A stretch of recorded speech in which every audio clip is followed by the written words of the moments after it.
So listen, what? Hold on a second. Before we start, like, what do I call you? Shakyra, Shakarini, or what?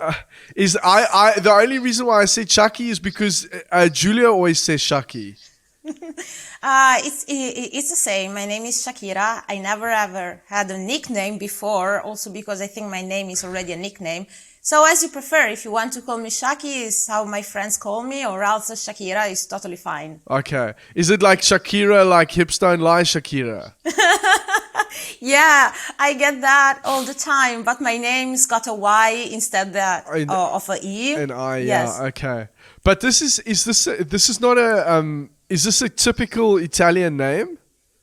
Shakira, no. It's actually Arabic. I'm not Ah, Arabic, but yeah, my parents heard this name in a movie even before I was born. yeah. So they remember it. They were looking at this movie while they were still dating, and they said, "Oh, Shakira, such a cool name. If one day we will marry and if we will have a kid, we will call her this way." They remembered. So And this that's is the it. story. And are you only child? No, I've got other two sisters. So they are younger than me. Yeah. One she's 30 years old and the other one she's 22, 10 years younger than me. Oh Yeah. wow, yeah. I've got yeah, an older brother and sister, and they also, like, I'm the baby. They like 10 plus years older than me as well. So yeah, it's a little bit different. But are they creative people as well, Shakira? Yeah, in a certain way, yes, because my second sister, Suraya, she's studying to become a character designer and to work in the animation industry. So she's already at like a third university degree, something like that. And Jesus, she's really, wow. really good. Yeah. She just catches all the time and she's really into animation and all of that. And the youngest one, she wants to become a photographer. So she's down with all the photography stuff. Yeah. Oh wow. But I mean, you know what? The thing is, we're in such an interesting time now at the moment that, like, it's totally possible for the three of you guys to do something together one day. I mean, probably sooner than later anyway. But whether it be an NFT project or anything from, like, styling a video shoot of one of your designs or something like that, there's probably a lot of opportunity there. Um, I really, I really hope, because, for example, my sister, the one that she's in character design, she's already into the NFT world. And she had this hint because I was kind of into the NFT crypto, but I'm more on the investing side instead of the creative one. And so one day I told her, and now she's heavily involved with NFTs. So who knows? I hope one day I would love to create something with my sisters. When did she start doing that? I think when she was born. I think she started to design cartoons and Disney-related characters when she was really in the hospital after one day being born. Wow. No, but truly, like, she started when she was, like, I think 3 years old. Yeah. And she never ever stopped. She just done art schools compared to me that I've done another type of schools before university. But yeah, she was into that, like all art schools possible. She's done that. And the whole NFT thing, is that something she just started doing that, or has she been doing it for a while? No, I don't remember. Like, I told her about NFTs in February 2021. Yeah. And one day this summer we were just talking and she said, "Oh yeah, wow. Yeah, I have NFTs." Like, when did you do that? Oh, so a while ago. So I'm not sure when she started with that. Oh, and you guys don't talk a lot about it, or? Yeah. We actually talk about this a lot, but she's very like, she do her own stuff, so So she she's wants to very keep like, it on the low down, yeah? She doesn't want to. yeah, Oh, okay. she's very low key, so So maybe you she's need to ask. maybe she's a crypto millionaire and you don't even know it. Yeah, perhaps she was the kind of kid that we will go like to the beach in the summer. She will just tramp on some golden chain or jewelry, or just walk and, oops, I found 500 euros on the floor. She's good like that with money. She's Oh, very nice. lucky. And you, Shakyra, where did you like how? Tell me about like how you became a car designer.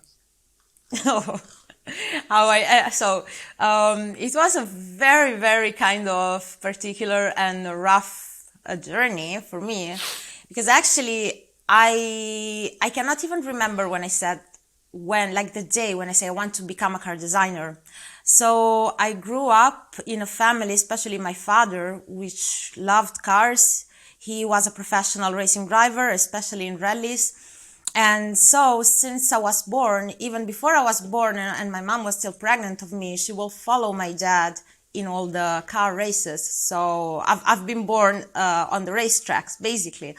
And after that, let's say that I just like kept, I was daddy's girl. I was always following him. So he taught me everything about cars, but it was just a hobby for him.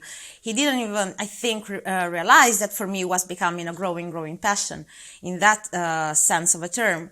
And yeah, because actually he wanted me to be a lawyer. So he wanted me to go in law school and become something like that. But let's say that when I was a kid, there were no social networks, of course, no internet, at least there was internet, not the internet that we know. And so I started from books, from the old encyclopedia books to look about cars. And from there, I started also buying magazines. And I started to read about Walter de Silva, which until this day is like, okay, there are car designers, and then there's like Walter de Silva. There's sort of like a deity for me. Wow. And so that was a fool for me. So when I started actually I was like, okay, I want to do this job, but I didn't know how to do it. But I was thinking, if there's someone that's doing this job, means that you can do it. Who knows which school I can get into? So at 8 years old, I actually found out in a book about this school called Bauhaus. And so I was telling, like my parents, I want to go and study at Bauhaus, only to realize later on in life that it was a closed school. And it went on that I come from a very small town in Tuscany, in Italy, about 2,000 people. And I've done until my middle school there. And one day, the teacher, I was 13 years old, she gave us this essay. And the title was, describe how you envision yourself at 30 years old. And I wrote, when I will be 30 years old, I will be living in Tokyo in a skyscraper with my husband, and I will be designing cars. Why? Where did Tokyo come from? Tokyo, I don't know, I had this powerful vision of myself. I wanted something more interesting out of my life. I was getting so bored down there in Tuscany. I wanted all the like good food and the beautiful scenery and the nice people. Yeah, boring. Yeah, for me, I didn't know any better. I mean, I travel a lot with my parents on holiday, but I was dreaming about cities and interesting stuff going on, something different to live and to talk about. And so I wrote that, and actually the teacher gave me a very low score for that essay, called my parents at school, and she told them, you have a problem. Your child is suffering from a very like serious mental issue stuff. Say, why? You need to take her to a psychiatrist, because she didn't take the essay like seriously. And she wrote that when she will be 30 years old, she will be a car designer and living in a skyscraper in Tokyo. Guess what happened when I was 30 years old? I was living in a skyscraper with my husband designing cars in Tokyo. Wow. Well, there's no end of stories where, teachers say like, you like this dream of yours is just rubbish and it's never going to happen. And it's so cool when those things do happen. But it's really interesting that you had such a specific vision of what that would be. I mean, the whole Tokyo thing as well. Like, where the hell did that happen? I mean, were you into Japanese cars, or it was just the desire to transcend the environment that you were in and looking for something completely different? I think the second one. Yeah. The second one correlated to the fact that I loved so much cars and everything related to cars. So, but for me, it's never been like, of course, the first love of my life is this job. And you take away this job for me and you take away like 80% of Shakyra, basically. But there's also more than just the work. And so like if you... So if you like, Giulio's the other 20%, is he? No, no, no, not that. I always say something about Giulio, so that actually I'm so much in love with this job that I ended up marrying my job in the literal sense. I always thought that I will end up alone because of this job, who will follow me maybe around the world, changing jobs and stuff like that. Then I met Giulio, and luckily, like, our paths are going the similar, like, way kind of road. So I'm very lucky to have him. But no, it's a really, of course, huge part for me. But yeah, he knows, unfortunately, that cars will always be like number one priority. No, I'm saying number one, but I'm lucky to not have a husband that will just say, okay, tomorrow let's have kids and you will stay at home like a stay-at-home mom, because it will never happen, by the way. Yeah. So but do you have like a specific taste in cars?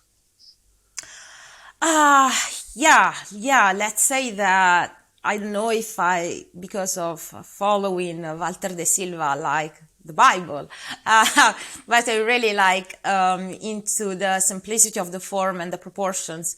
So I prefer very clean cars instead of heavy over design. I cannot even look to a car that's heavily over designed. It's not my likes. Of course, if one day I will be hired by one of these brands that are performing like over design, I will of course deliver what they ask me to do. But for example, my favorite car is Porsche Carrera GT, which is simple, clean, timeless, and you look at her and it seems that car like it's been like built like 2 years ago, not 20. Yeah.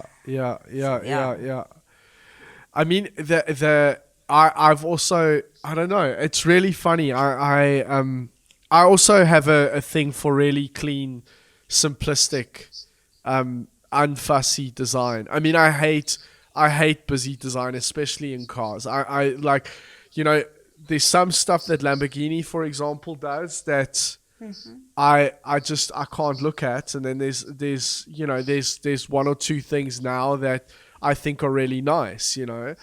But I don't think it necessarily has to be, there has to be a million blades coming off the body side and off the front and the rear and everything, because those proportions are so dramatic in the first place. You know, you look at the Huracan, for example, and that's a really nice, beautiful, simplistic volume, you know.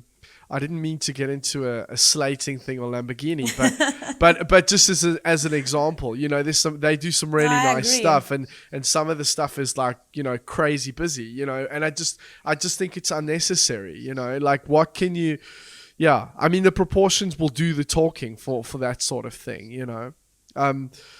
But I also like really like smaller, simplistic, producty things as well, you know, like, I mean, if you take the Volkswagen stuff, I mean, I don't know if Walter was in charge of Volkswagen at that time, but like the Golf 4, for example, you know, this for me is like, it's such a beautiful, timeless piece of design, you know. It's like just a really well executed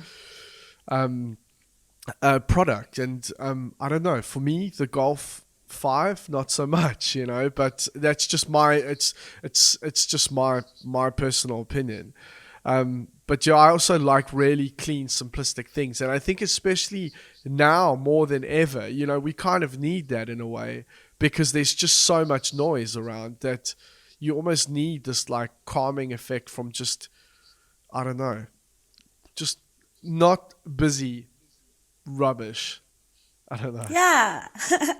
Exactly. And I also think that right now, actually, we are in two very extremes in the car design for the styling. You have either the ultra simplistic, that's even too much simple, and then you've got the over design, but there's kind of nothing in between. Like right now, if I should buy like a new car, I don't know. I don't know, like, even where to look at just for preference, like personal taste. Of course, it's full of beautiful cars, but for example, some of the cars that I still like at these days are all the previous generations of the things that are coming out today.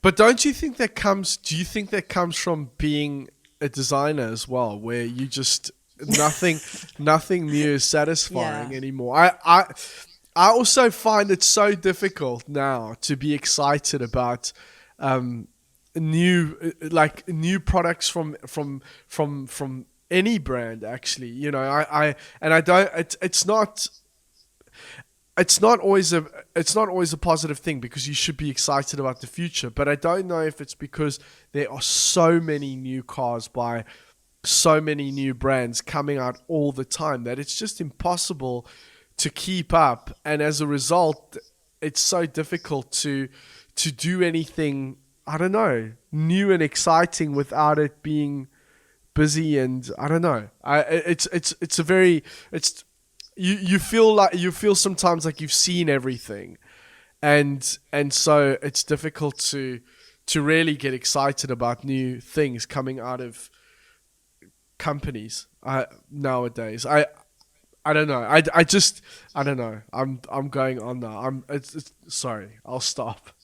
No, actually, yes, you have a really good point here, because when I was the first year in transportation design school, I was coming up with a lot of cars that I liked, and the teachers were saying to me, like, no, the cars that you're liking right now, all the cars, the current cars, are not as good as looking as the previous models, and you need to look at all the other old cars. And I was just saying, but they are old cars. I like the cars that are currently on the market. And they always told me, like, yeah, when you will become one day a car designer, your perspective will change drastically, because you will start to look at cars very differently from what you're like looking to them right now. And I always said, like, no, my taste is unchangeable. I know what I like. And they were right. They were right, because you watch a car not like a normal consumer. You watch the lines, the execution of everything. Like, if the design gets old, if it stands the test of time. You watch at solutions. You imagine, like, how could they achieve, for example, doing a certain surface. You are not watching to the cars like before, when you were not in the industry. But I think that right now, yes, everything has been done. But I also think that also, I don't know, because I don't speak for experience, because I was not born in the 70s, of course. But right now, I think it's very different to design cars compared 2 years ago, when there was like Gandini and Giugiaro just all working together in Bertone. I saw, for example, pictures of them in Bertone, where everything just looked so contemplative. They were on the drawing board, and okay, there were still long hours to do. But it was like everything was kind of more relaxed, more architectural. You go there on your car and you refine it. It's kind of more thought about, like, more thought in the process. You show more love in the car. Right now, I think that the times are so like tight sometimes, and it's just about sometimes the marketing, the budget, and a lot of other requests. So not that much people are putting all that love and that like contemplative stuff when designing the cars in the industry. So yeah, I wish that there was like kind of more love and less corporate stuff in the creative process. Yeah, I think that's definitely right. And also, like, when you look at just, I think the time scales that people are given to develop something is just, it's just getting shorter and shorter and Yeah. shorter. And it's I don't know. It would be really interesting to step in a time machine and really go back to those times of Giugiaro and Gandini, for example, and just be in the studio with them and to see, like, what that environment must have been like, because you hear stories, but it's difficult sometimes. Like, you don't know how much of it is romanticized or what it's really like, but I think it was a different era for sure. I mean, I think was it Gandini or Giugiaro that, like, at, I don't know, 2021, 22, they had like five cars simultaneously at a motor show. it's crazy. I mean, yeah, it's definitely a different time for sure. But I both heard about those stories, both romanticized stories, sorry, not romantic stories, and but both also stories about like people screaming in the studios and violence going on. So you never know because we were not there. But one thing was for sure that they created beautiful cars, and they were all different. If you look at all the cars that Bertone did in that period, they're all like different from each other. So there was not like copying or doing like the competitor is doing or stuff like that. Yeah, yeah, absolutely. I mean, the thing is, like, I think when you think of like 70s car design, especially Italian, I mean, you immediately think of those wedges, right? And but Yeah. like, somebody came up with that. It was a new thing at the time. It was like, can you imagine seeing a Countach, for example, on the street for the first time in the 70s? I mean, it must have been crazy, absolutely crazy. And I think that now, this is like, today people like, so many more often than not, unfortunately, the attempt to create that wow factor now results in like more, and it just, I don't know, it's not the answer. Yeah, I think that as well. Also because you already can see crazy stuff in the term of graphics in normal production cars. So what's the point? Like you really need to create something so different that has got nothing to do with all the complexity of like over design stuff. But that, I mean, I think that it's also about kind of what's in trend right now, and like all trends it will finish, perhaps like this kind of era of over designing concepts and stuff. So Yeah. Maybe the answer lies in like some of the stuff that Julio's doing, where you've got like a diamond configured car, where you've got like two wheels in the front and two on the side. I don't know. Yeah, that's but I think that's that's the next move, right? It's different. It's totally different architecture.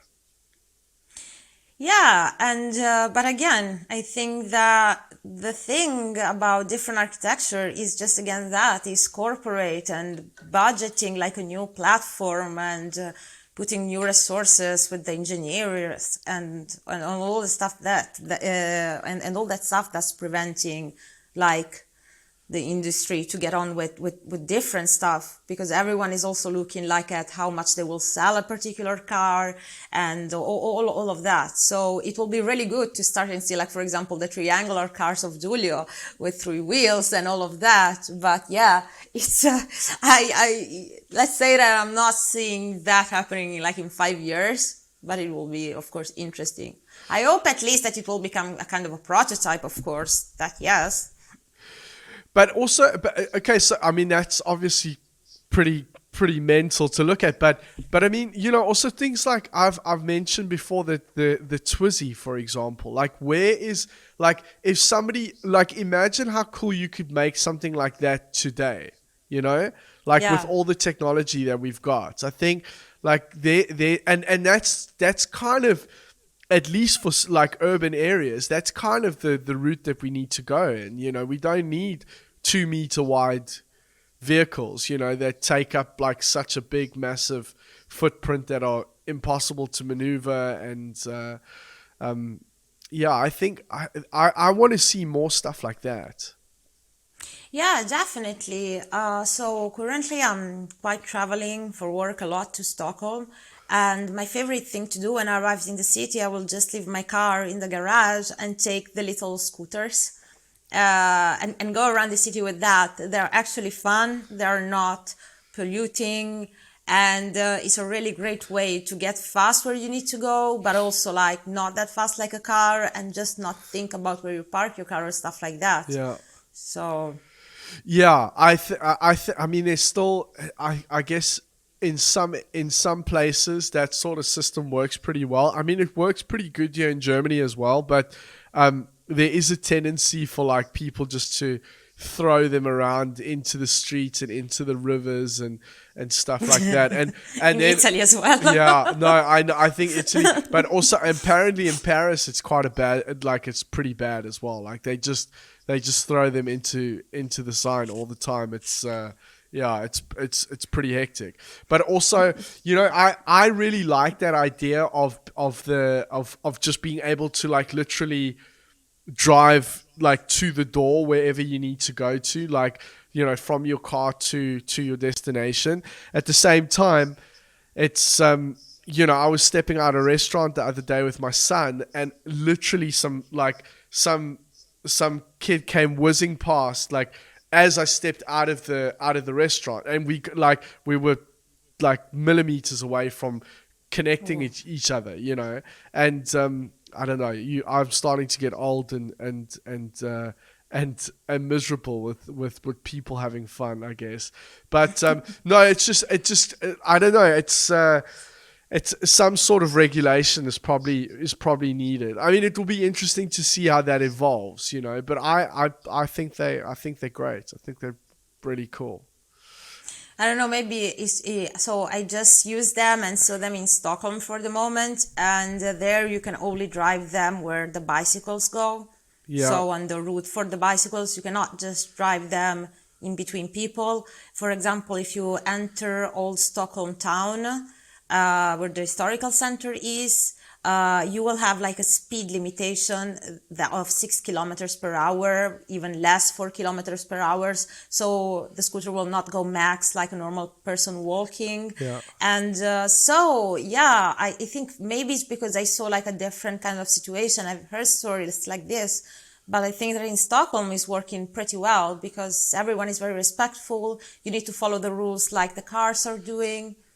Yeah, but maybe it's just about the people being educated. So every country has got a different like kind of upbringing for that. Well, I think the Swedes are pretty they're pretty respectful in terms of that. I've never been to Stockholm, unfortunately. I spent a year in Gothenburg. I don't know if Giulio told you, but and it was one of those things, you know, I like an idiot. I didn't go to Stockholm, and because it's like it's on your doorstep, so you never think to go. You always go like, yeah, always. I had the same thing in the UK as well. You know, I lived there for 12 years. I never went to Scotland. I never went to Ireland either, and it's the same. It's just it's so bad.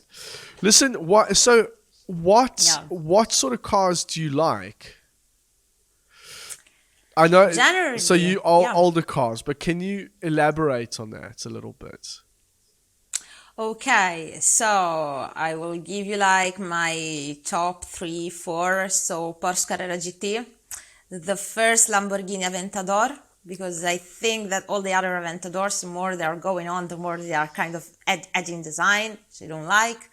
And I like the very first Audi R8. Yeah. And again, for that I think it's the best. I currently very like my car, which is a BMW 4 Series. Oh, nice. And I bought that car when it came out just because it was like so perfectly executed for me. Like the proportions were amazing, and there was really the designer that was buying the car, and I would love that car to be like actually autographed by the designer, because it's like fantastic work. Please autograph this car because it's like a masterpiece. So yeah, but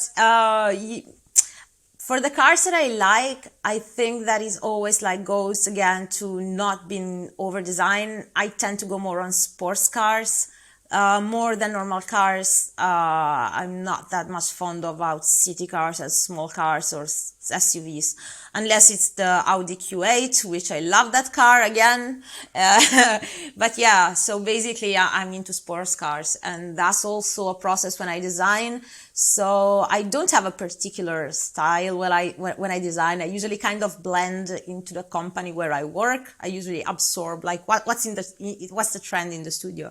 But let's say that one of my hidden, signature, as a Shakyra signature, is that I will put like a little spoiler or a little sporty stuff in whatever cars I do.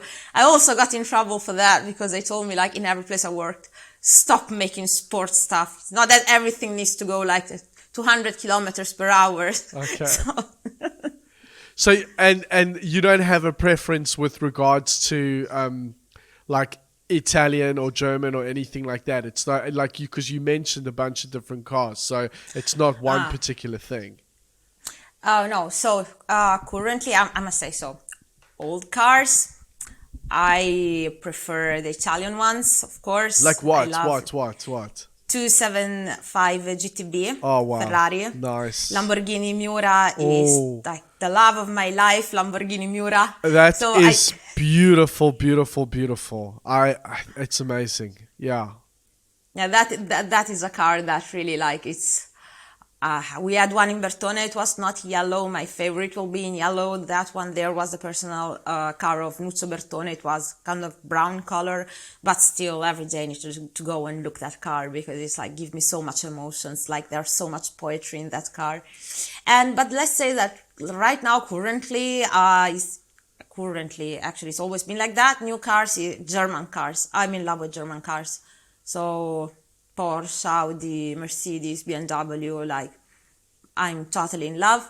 So there's people that will say like, yeah, but you are Italian. Yeah, but I'm not even like 100% Italian. So my taste will not be 100% Italian either. Do you, in Italy, is there like this thing where you have to choose between either Lamborghini or Ferrari, or is it because in Sweden, I've mentioned this to somebody before, I can't remember who it was, but in Sweden, for example, I think with a lot of families, it's either Volvo or Saab. You can't be messing around with both. They want you to pick a team. Pick a team. Oh, is it like that in Italy or not really? I don't know. I think it depends. Like I've like talked with people which are very like either you like Lamborghini or you like Ferrari, but a lot of other people who just don't care. For example, I think that they are equally amazing, and depending on the year, I will prefer certain cars of a brand compared to the other one. But definitely, I cannot say, yeah, like boo Lamborghini, I love Ferrari, or vice versa, because they're equally amazing. Yeah. Shakyra, so can you tell me a little bit more about like you as a designer, as a creative? Like what exactly do you do? Or is it primarily exterior design, or do you do other stuff as well? So I'm primarily exterior designer, but I'm also a CMF designer. And but I've become a CMF designer a long time ago, kind of like for, I will say not mistake, because I started as an exterior designer. Then I received this job offer in Bertone, which was for CMF, but I wanted badly to go and work in Bertone. So I said yes, even if I was an exterior. And then once I went into Bertone, this has never been unveiled before, only Giulio knew about this little glitch that I've made. I started CMF, I was doing my projects, but then to get back into exterior design, because I was not considered like as an exterior design from there on, I needed to like really force myself into this field. I just started to casually leave like an exterior sketch on the table, or for example, when people were just going home because it's 5:30, 6 p.m. and we needed to finish a project, I will always raise my hand like, I will finish the project. And so like I forced my way into Bertone, and at the end I went back again in exterior design. But everyone told me like that it was kind of impossible to get in Bertone's exterior design, because it was like at that time, now Bertone unfortunately doesn't exist anymore, but because everyone wanted to be exterior, especially there. And I had this friend which told me like, try and take the motorway to this path. Start with another thing, but at least you are employed inside the company and get your way in another way. And I managed. And from there, yes, it's always been exterior design. And yeah, it would be nice actually sometimes to go back in CMF, because it was really a cool job. But right now, like I think that I'm already like in my field. So I'm specialized in that, and I'm just exterior, basically. What? So did you like after you started leaving sketches around? Did you make like a full transition into exteriors, or did you still have to carry on doing CMF afterwards? No, then I had double work because I had CMF and exterior, of course. Nice. And at the beginning, like the chief designer at the time, his name is Carlos Arroyo, was so angry with me. Like, Shakyra, stop designing this stuff. I will just continue. And at the end, they just accepted it. But no, yeah, I needed to continue with CMF also because I had some projects that went until the 1/1 scale model and then into production that I needed to follow. So it was a very long process. I couldn't just say like, okay, bye bye. I needed to deliver and finish to do all my work. Wow. So listen, we actually haven't had anybody from CMF on here yet, and I haven't. It's not that I haven't tried, but I haven't found the right person. And I maybe this is an opportunity for you to talk a little bit about what exactly a CMF designer does. Let's say that since I was in school, I hated the concept about becoming a CMF designer because all my schoolmates were saying like, oh, you're a girl, you're either end in CMF or interior, like it was a bad thing to do. So like I said like, no, it will never happen. Then it happened in Bertone. And it's actually not that easy like other designers perhaps have the perception. It's not just about choosing colors. And actually for my career, was great to get in CMF, was really great. And as skills, I think you will gain more skills if you also get into CMF instead of doing the normal route of exterior designer.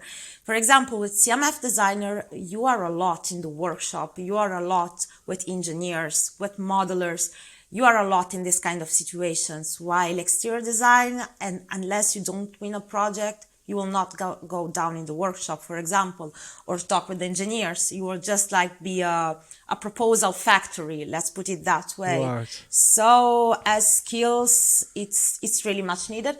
And it's a lot more about just choosing colors and finishes, because you need to know, for example, how a car works, all the parts that will need to go into production, how to divide them, how certain material works. And basically like the whole of the car, a lot of research, and you need to also know to work with a lot of multiple programs and to manage very short deadlines. But I don't know if I'm also the right person to talk about this, because my only experience was in Bertone, and we were in two CMF designers managing like a lot of cars. Yeah. And I saw in other companies that they usually have 30, 40 CMF designers. I and one could will just never, do I mood could boards. never understand that. I was like, what do all these people do?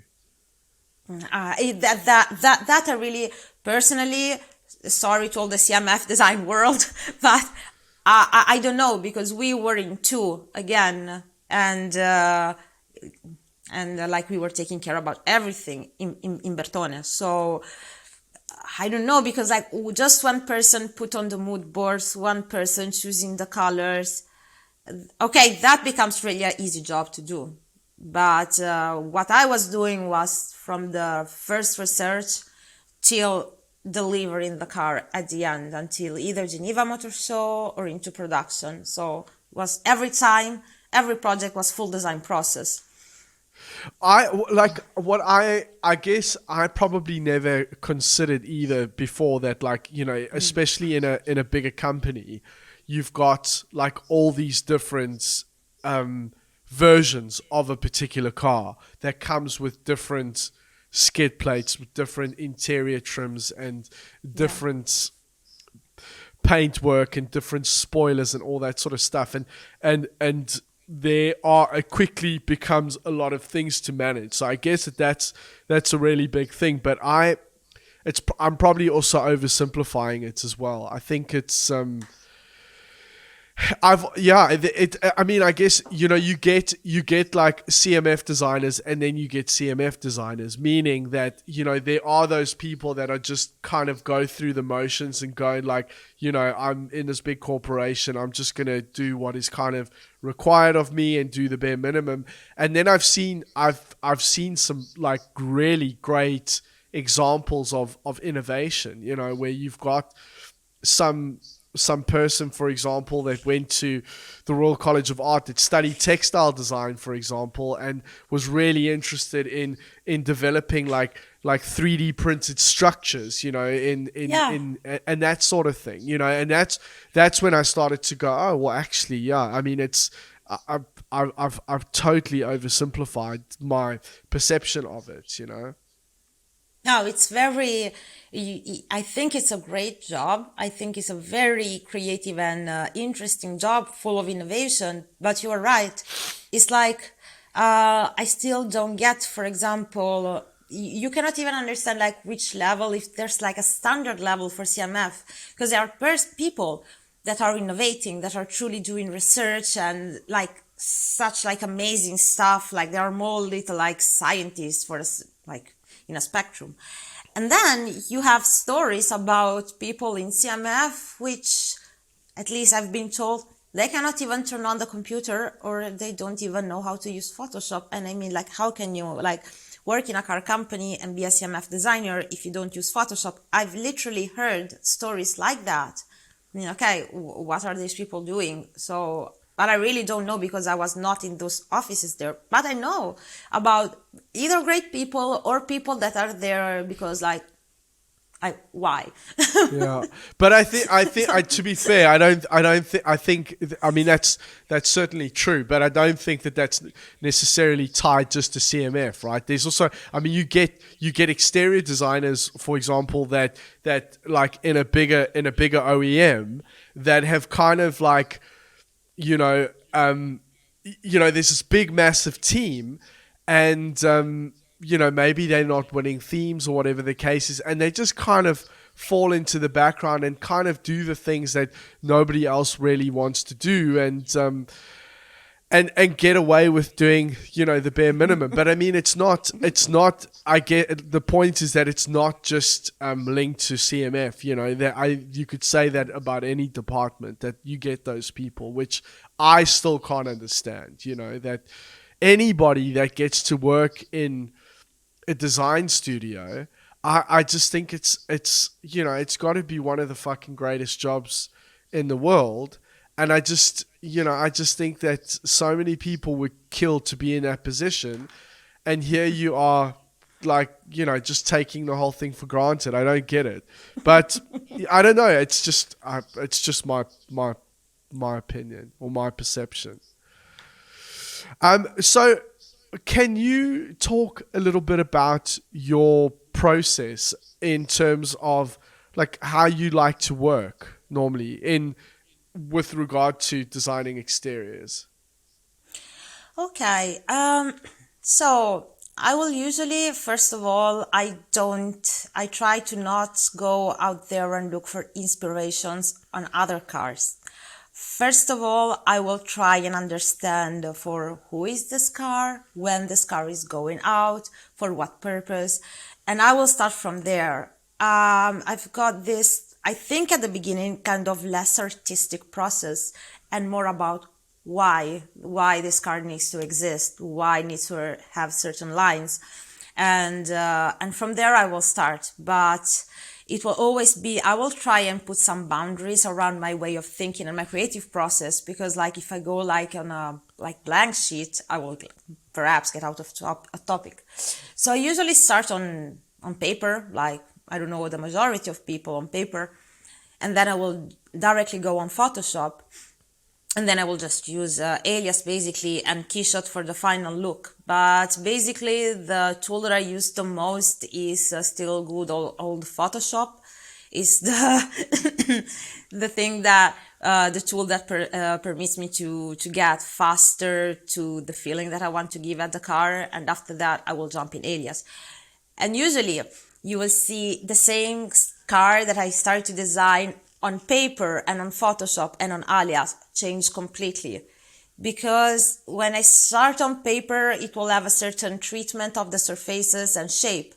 And then on Photoshop, it will change again. And then again, it will change on alias. Not because this is when I work on my own. Not because I will refine in the process, but because different tools give me also different inspirations. And and so the final product you will see after the keyshot. When I'm at work, it depends. It depends because I've worked in places where I couldn't use alias, for example, because they wouldn't give us the license. So you will just stick on Photoshop and we had the modelers. In other places where I directly went on alias. And currently where I'm right now is just so free that you can basically present in whatever form you want to present. But yeah, basically it's that one there. And I will always try and not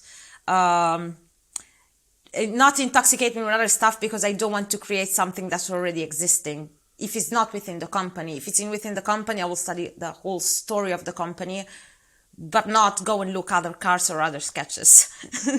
And in terms of working with modelers, do you normally develop a rough 3D volume? Do you prefer to develop a 3D volume yourself and then hand that over to a modeler and say, develop this further? Or do you... No, also, if I have the support of 3D modelers, I will actually prefer to just give them my drawings and Photoshop directly without giving them a rough idea. Because then, for me, it's even easier to directly give them direction in person speaking. So at least for that, at least I've been told that I'm very direct and you can understand me very quickly when I give you direction in that way. Also on the hard model as well. So instead of overcomplicating the process, both for me and for them, I will just give them the drawing and then perhaps sit next to them. But I find that also very quick. So they usually do a pretty good job also in that way. I think, there's obviously, different ways of doing things. And I think for me personally, as the person working in 3D, I don't mind either, honestly. If somebody like yourself is likes to communicate in 2D, as long as that input is clear and the intention is, there's a clarity there, then that's great, and likewise as well, if somebody gives me a rough 3D volume, I'm totally I then there can be less to interpret. The issue is when if somebody gives you a 3D volume and it's just this bird's nest of rubbish, then it's you can be interpreting just as much, because it's well, how much of this is intentional and how much of this is just because you maybe the limitation of your alias skills, for example. So I think it's I personally don't have necessarily a preference either way, and I think that's kind of I think it's a really cool thing about working in a design studio today, at least, because it seems for the most part, in pretty much all the places that I've worked in, there's kind of a freedom to choose the best way that you like to work. Has that been the experience that you've had as well? No, actually, I think that just the last place I have this freedom actually about choosing my preference, because usually it's always been, for example, I've been taught alias in school, but after school I never ever worked again with alias on a professional level ever again. I needed to actually pick up alias back again in 2014, because or else I would kind of forget and get rusty. So I've worked in places where even if you asked, they told you no for the license, because the license was for modelers. You are a designer, you don't need to have alias. Perhaps now it changed, but for my place, the places where I've worked, it was never a thing. You needed just to do sketches by hand and on Photoshop, and then You add a modeler. Okay. Instead, in the last two places, for example, Koenigsegg, and right now I'm in Scania, it's like very free. You want alias, you can have alias actually, so it's very free. But before, no. Oh, cool. Yeah, it's. I mean, it's different. It's different everywhere, right? Yeah. And yeah, it's. I mean, it's. I mean, there's pros and cons to both, but I mean, there is the obvious issue of the cost of those alias licenses, which is I still can't understand the prices. It's absolutely ridiculous. I mean, you think how much money that company makes just out of alias alone. You know, it's incredible. It's Yeah. absolutely mental.